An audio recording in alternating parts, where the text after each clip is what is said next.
আসসালামু আলাইকুম। আশা করি আল্লাহর অশেষ রহমতে সকলে ভালো আছেন।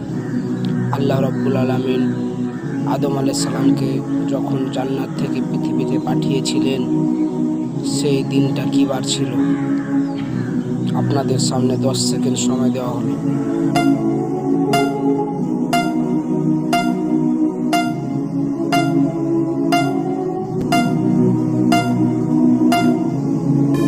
বন্ধুরা, আল্লাহ রাব্বুল আলামিন যখন আদম আলাইহিস সালামকে জান্নাত থেকে পৃথিবীতে পাঠিয়েছিলেন, সেই দিনটি ছিলেন শুক্রবার।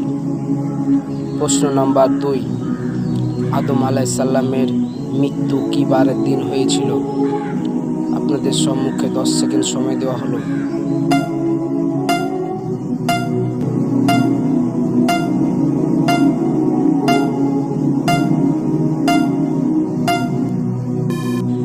বন্ধুরা, আদম আলাইহিস সালামের মৃত্যু শুক্রবারের দিন হয়েছিল।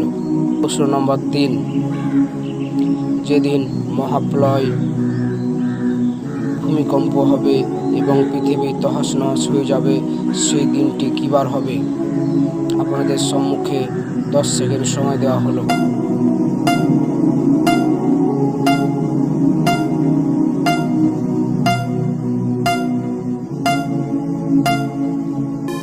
বন্ধুরা, যেদিন এই পৃথিবী ধ্বংস হয়ে যাবে, সেই দিনটিও হবে শুক্রবার। এই ভিডিও যদি ভালো লেগে থাকে অবশ্যই সাবস্ক্রাইব করে পাশে থাকবেন এবং ফেসবুক পেজ থেকে দেখলে অবশ্যই ফলো করবেন।